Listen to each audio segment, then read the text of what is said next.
द्रौपदी मुर्मू का 3 दिन का गुजरात दौरा। सोमनाथ मंदिर में करेंगी दर्शन और आरती। शासन गीर में जनजातीय समुदाय से करेंगे मुलाकात। अमित शाह करेंगे जम्मू कश्मीर सुरक्षा समीक्षा बैठक में शामिल होंगे उपराज्यपाल और केंद्रीय एजेंसियां। जम्मू कश्मीर सरकार के वरिष्ठ अधिकारी भी मौजूद।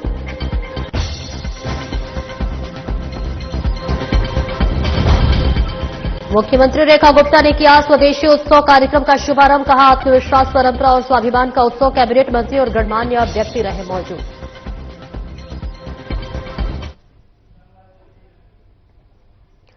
नमस्कार, स्वागत है आपका। मैं हूं आपके साथ सपना दीपक मंतेशिया। बुलेटिन का आगाज करेंगे। राष्ट्रपति द्रौपदी मुर्मू गुजरात के 3 दिन के दौरे पर रहेंगे। सोमनाथ मंदिर में दर्शन और आरती करेंगी और गिर राष्ट्रीय उद्यान का भी दौरा करेंगी।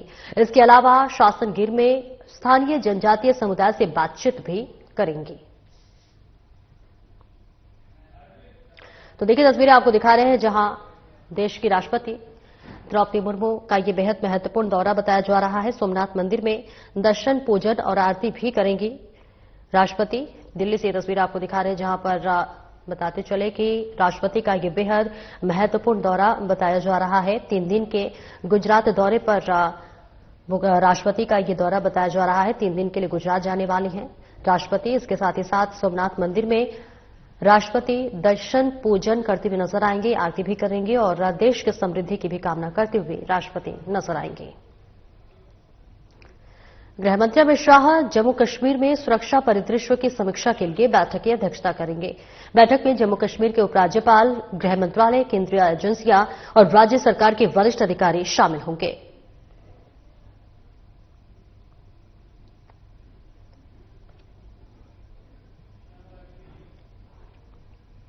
ये आत्मविश्वास, परंपरा और स्वाभिमान का उत्सव है। उन्होंने बताया कि माननीय प्रधानमंत्री जी ने देश से आह्वान किया है कि हम स्वदेशी अपनाएं, क्योंकि जब हम स्वदेशी चुनते हैं तो हम केवल वस्तुएं नहीं खरीदते, हम अपने देश की मेहनत, प्रतिभा और पहचान को अपनाते हैं। स्वदेशी का हर दीपक हमारे कारीगरों की मेहनत की रोशनी है, हर दिया भारत की मिट्टी की महक है और हर खरीद आत्मनिर्भर भारत की ओर बढ़ता एक कदम। आइए इस दीपावली पर हम सब मिलकर यही संकल्प लें कि अब की बार दिल्ली की दिवाली स्वदेशी वाली। इस अवसर पर दिल्ली सरकार के कैबिनेट मंत्री मनजिंदर सिंह सिरसा जी सहित अनेक गणमान्य व्यक्ति उपस्थित रहे।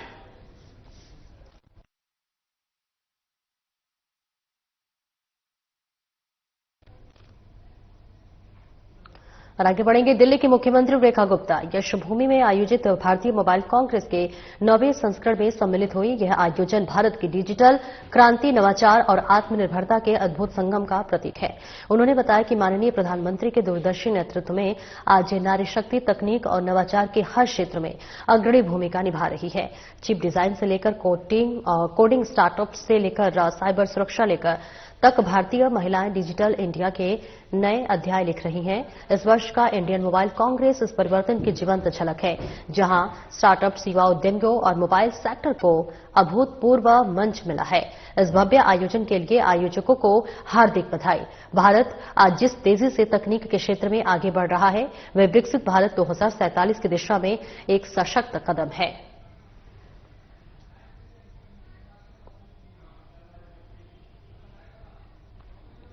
और आगे बढ़ेंगे। मुख्यमंत्री रेखा गुप्ता ने एक्स पर ट्वीट करते हुए कहा कि भारत के विख्यात उद्योगपति पद्म विभूषण रतन टाटा जी की पुण्यतिथि पर उन्हें विनम्र श्रद्धांजलि। भारतीय उद्योग जगत को नई दिशा देने के साथ ही रतन टाटा जी ने देश की सामाजिक एकता और सांस्कृतिक समृद्धि के लिए भी कई पहल की। टाटा समूह को वैश्विक स्तर पर पहचान दिलाने के साथ ही उन्होंने शिक्षा, स्वास्थ्य और सामाजिक कल्याण के क्षेत्रों में अपार योगदान दिया। उनकी दूरदृष्टि और मानवीय दृष्टिकोण ने अनगिनत जिंदगियों को सकारात्मक रूप से प्रभावित किया। रतन टाटा जी का जीवन युवा पीढ़ी को देश के लिए कार्य करने हेतु प्रेरित देता है।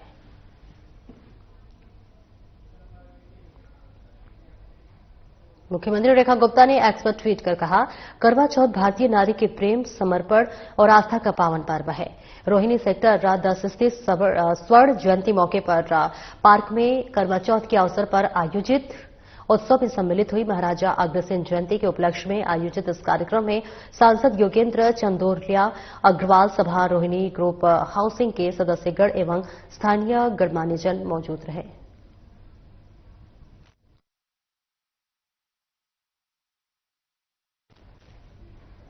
रक्षा मंत्री राजनाथ सिंह ने सोशल मीडिया पर एक ट्वीट कर जानकारी दी है कि उन्होंने ऑस्ट्रेलिया के प्रधानमंत्री एंथनी एल्बनीज के साथ एक महत्वपूर्ण बैठक की है। इस दौरान दोनों देशों के बीच बढ़ते रिश्तों पर चर्चा हुई। अपने ट्वीट में राजनाथ सिंह ने भरोसा जताया कि भारत और ऑस्ट्रेलिया के बीच परस्पर संबंध घनिष्ठ और मजबूत होते रहेंगे। उन्होंने यह भी कहा कि दोनों देशों के बीच सुरक्षा, व्यापार और सामरिक संबंधों में निरंतर वृद्धि होगी।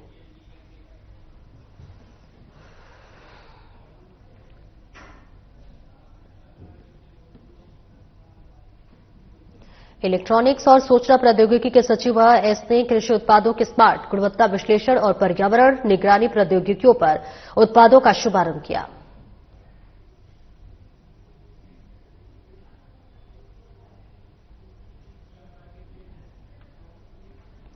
और दिल्ली सरकार ने छोटे और मझोले उद्यमों को सशक्त बनाने की दिशा में एक बड़ा कदम उठाया है, जहां CGTMSE के साथ साझेदारी के तहत अब छोटे व्यवसायियों को बिना किसी संपत्ति को गिरवी रखे ऋण मिल सकेगा। योजना में 95% तक की गारंटी कवरेज का प्रावधान है, जिससे बैंकों का जोखिम घटेगा और उन्हें अधिक ऋण देने के लिए प्रोत्साहन मिलेगा। इससे सेक्टर में रोजगार बढ़ेंगे, नवाचार को बल मिलेगा और महिला उद्यमिता को नया संबल मिलेगा। राजधानी को आत्मनिर्भर और आर्थिक रूप से मजबूत बनाने की दिशा में यह पहल एक महत्वपूर्ण मील का पत्थर साबित होगी।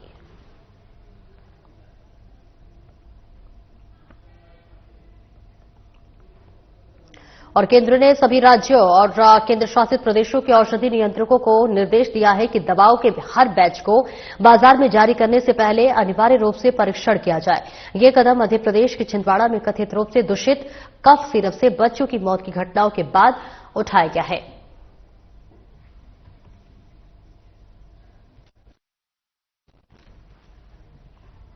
सीबीआई ने डिजिटल अरेस्ट से जुड़ी धोखाधड़ी के मामले में बड़े पैमाने पर कार्रवाई की है। एजेंसी ने दिल्ली, एनसीआर, हरियाणा, राजस्थान, गुजरात, केरल और पश्चिम बंगाल में लगभग 40 स्थानों पर तलाशी ली है। यह अभियान ऑपरेशन चक्र 5 के तहत चलाया गया है। सीबीआई ने जांच में विभिन्न डिजिटल उपकरण और दस्तावेज जब्त किए हैं, जिनसे मामले की गहराई से जांच की जाएगी। इस कार्रवाई का मकसद धोखाधड़ी में शामिल लोगों को पकड़ना है और पूरे नेटवर्क को उजागर करना है।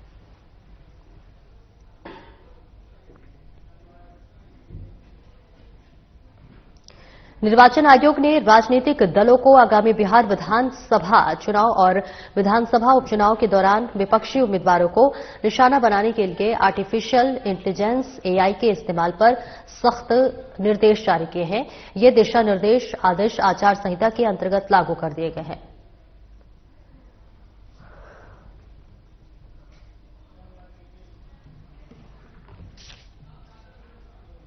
भारतीय रिजर्व बैंक ने लोगों को वित्तीय जानकारी सरल और सुरक्षित तरीके से प्रदान करने के लिए जागरूकता अभियान शुरू किया है।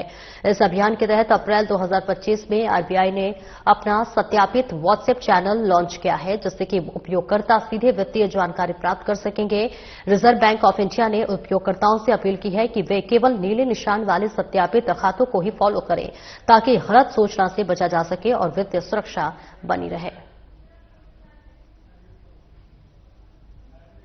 तो देखिए, ये एक बड़ी पहल बताई जा रही है भारतीय रिजर्व बैंक की तरफ से, जहां पर लोगों को सचेत करते हुए कई तरह की अपील की गई है। आरबीआई ने एक जागरूकता अभियान शुरू किया है, जिससे कि लोग धोखाधड़ी से बच सके। लोगों को धोखाधड़ी से बचाने के लिए बेहद विशेष पहल भारतीय रिजर्व बैंक की तरफ से ये किया गया है, जहां व्हाट्सएप चैनल एक लॉन्च किया गया है और बताया जा रहा है कि जो ब्लू टिक है, आप उसे ही जो है उस पर विश्वास कीजिए। बाकी जो फ्रॉड लगातार लोगों को होते हैं, उससे बचाव के लिए ये व्हाट्सएप चैनल की शुरुआत लॉन्च की गई है भारतीय रिजर्व बैंक ऑफ इंडिया की तरफ से, जहां लोगों को होने वाले साइबर फ्रॉड से बचाने के लिए ये बेहद विशेष पहल बताई जा रही है। तो वो आरबीआई की तरफ से ये एक विशेष पहल बताई जा रही है। उपयोगकर्ता इसका जो है जानकारी इसकी प्राप्त कर सकते हैं। इसके लिए व्हाट्सएप जो है लॉन्च किया गया है और व्हाट्सएप चैनल को लॉन्च किया गया है, जिसके जरिए आप पता कर सकते हैं और इसके साथ ही साथ होने वाले साइबर फ्रॉड से भी बचा जा सकता है। एक विशेष पहल बताई जा रही है भारतीय रिजर्व बैंक ऑफ इंडिया की तरफ से,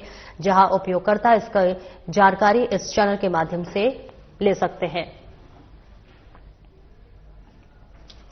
प्रधानमंत्री मोदी ने दिल्ली के यशोभूमि में इंडिया मोबाइल कांग्रेस 2025 का उद्घाटन किया।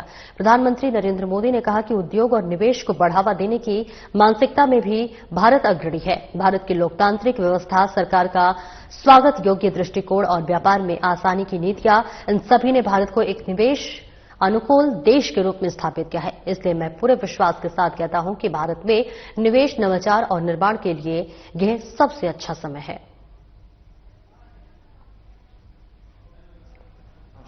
एडिशन में मैं आप सभी अतिथियों का अभिनंदन करता हूं। अभी हमारे बहुत सारे स्टार्टअप्स ने कई महत्वपूर्ण विषयों पर अपने प्रेजेंटेशन दिए हैं। Financial fraud prevention, quantum communication, 6G, optical communication, semiconductors, ऐसे महत्वपूर्ण विषयों पर प्रेजेंटेशन को देखकर ये विश्वास गहरा होता है कि भारत का तकनीकी भविष्य सक्षम हाथों में है।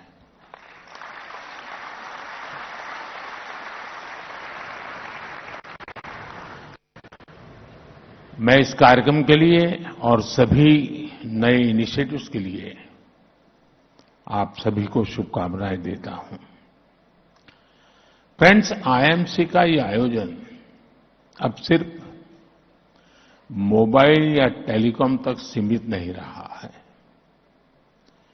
सिर्फ कुछ वर्षों में आईएमसी का ये इवेंट एशिया का सबसे बड़ा डिजिटल टेक्नोलॉजी फोरम बन गया है।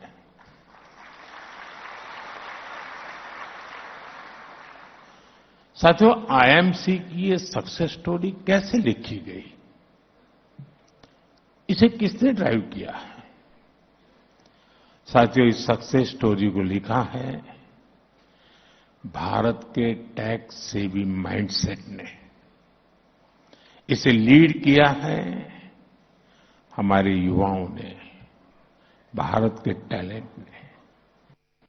इसे गति दी है हमारे इनोवेटर्स ने, हमारे स्टार्टअप्स ने।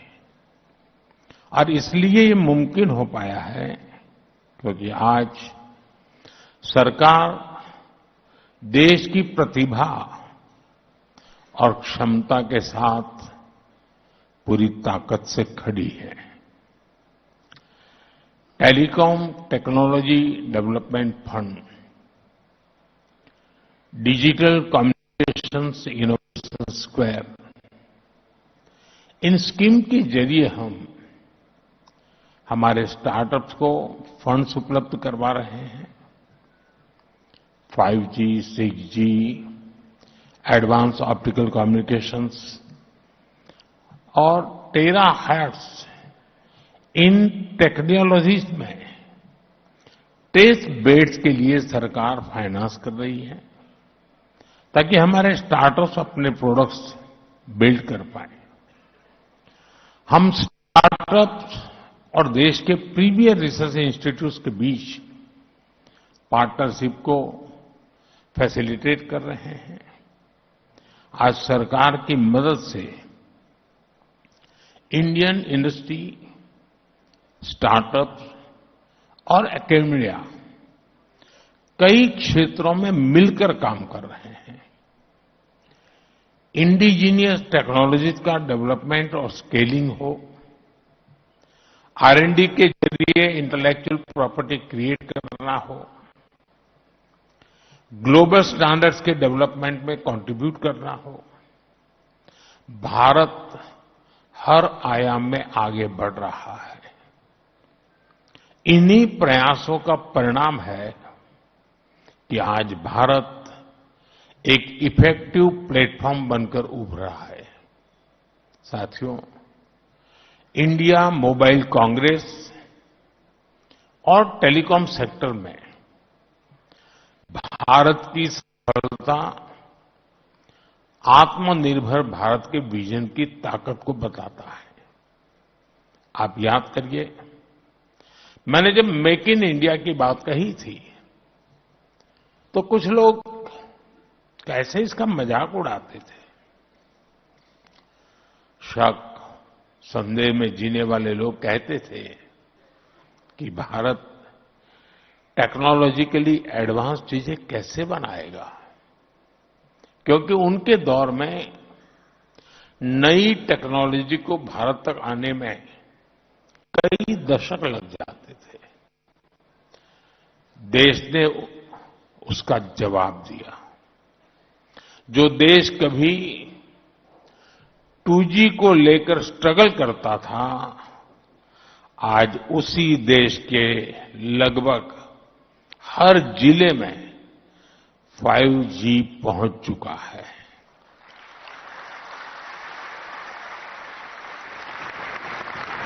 हमारा इलेक्ट्रॉनिक्स प्रोडक्शन 2040 की तुलना में 6 टाइम बढ़ चुका है। मोबाइल फोन मैन्युफैक्चरिंग में 28 टाइम्स और एक्सपोर्ट में 127 टाइम्स की वृद्धि हुई है। पिछले एक दशक में मोबाइल फोन मैन्युफैक्चरिंग सेक्टर ने लाखों डायरेक्ट जॉब्स क्रिएट की हैं। अभी हाल ही में एक बड़ी स्मार्टफोन कंपनी का डेटा सामने आया है। आज 45 भारतीय कंपनियां उस एक बड़ी कंपनी की सप्लाई चेन से जुड़ी हैं। इससे करीब 3.5 लाख रोजगार देश में पैदा हुए हैं। और ये केवल एक कंपनी का आंकड़ा नहीं है।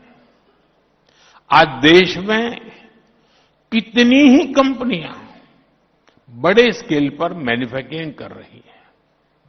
इसमें अगर इनडायरेक्ट अपॉर्चुनिटी को जोड़ दें तो हम कल्पना कर सकते हैं कि रोजगार का ये नंबर कितना बड़ा बन जाता है। साथियों, कुछ दिन पहले ही भारत ने अपना made in India 4G stack launch किया है। ये देश की बड़ी स्वदेशी उपलब्धि है।